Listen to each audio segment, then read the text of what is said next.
experienced executive to seek the presidency in 60 years in Mitt Romney. He has no illusions about what makes America great. He doesn't confuse the presidency with celebrity or loftiness with leadership.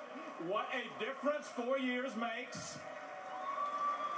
Now, the Democrats' negative ads do convince me that Governor Romney can't sing. But his record convinces me he knows how to lead, and I think you know which skill we need more.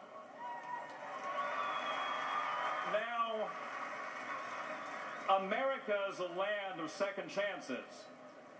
And I gather in this close race you have room for the estimated 6 million of us who got it wrong in 2008 and who want to fix it.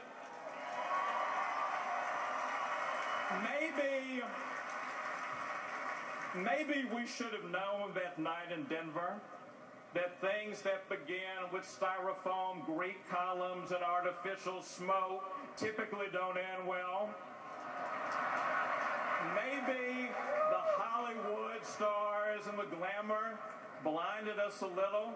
You thought it was the glare. Some of us thought it was a halo. But in all seriousness, do you know why so many of us believed? We led with our hearts and our dreams that we could be more inclusive than America had ever been, and no candidate had ever spoken so beautifully. But dreams meet daybreak. The jobless know what I mean. So are the families who wonder how this administration could wreck a recovery for 3 years and counting. So many of those high-flown words have faded. Remember, my friends, the president's saying of negative politics and untrue ads, "Not this time"? Who knew "not this time" just meant not unless the economy is stuck and we can't run on our record? Remember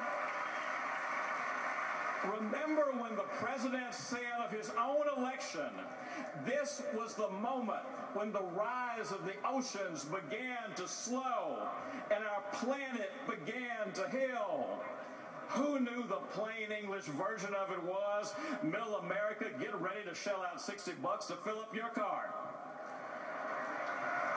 And in terms of their crown jewel legislative achievement, who knew that when asked, could government conceivably impose a federal mandate requiring middle-class Americans to buy health insurance, whether they could afford it or not, that the Obama answer would be, yes, we can. So this time, in the name of 23 million of our children and parents and brothers and sisters who are officially unemployed, underemployed, or who have stopped looking for work, let's put the poetry aside. Let's suspend the hype. Let's come down to earth and start creating jobs again. This time, instead of moving oceans and healing planets, let's pay our bills down and pay down the debt on that wall so we control our own future.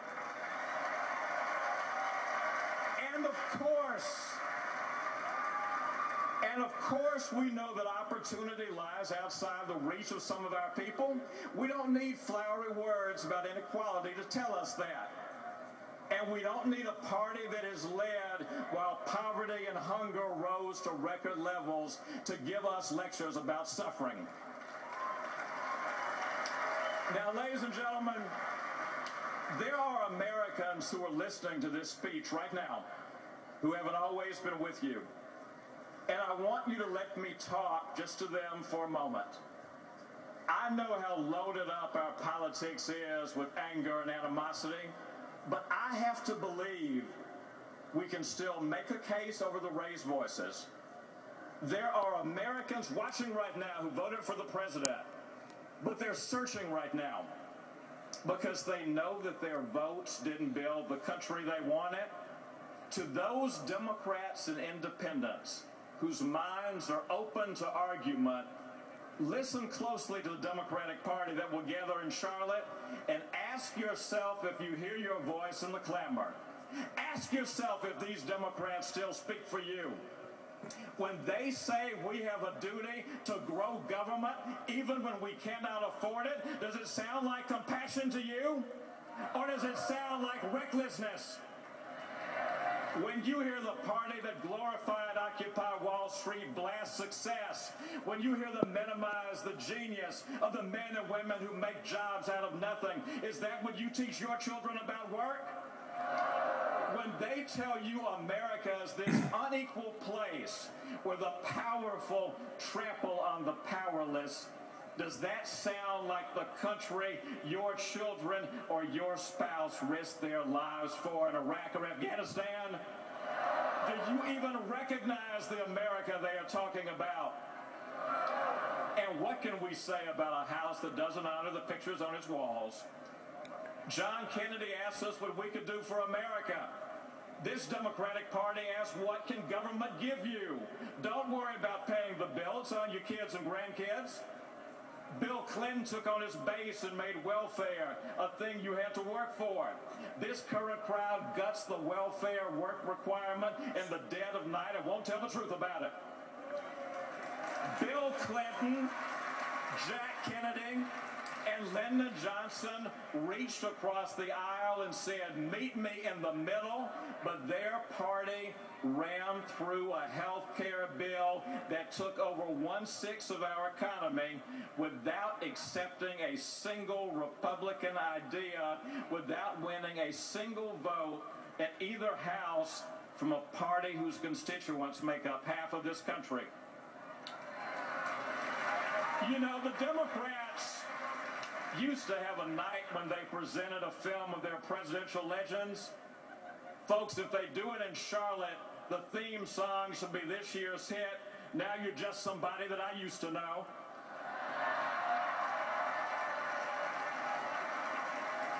My fellow Americans, when great athletes falter, their coaches sometimes whisper to them, remember who you are. It's a call to their greatness in a moment when their bodies and spirit are too sapped to remember their strength.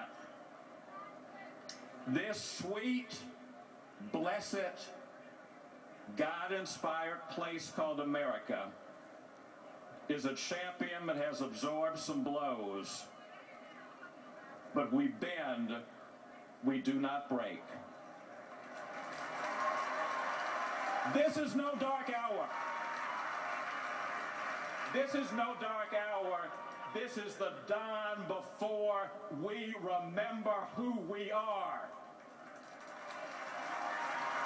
So may it be said of this time in our history, 2008 to 2011, lesson learned. 2012, mistake corrected. God bless you. God bless you, Tampa. God bless you, America. Let's take this country back. Thank you so much.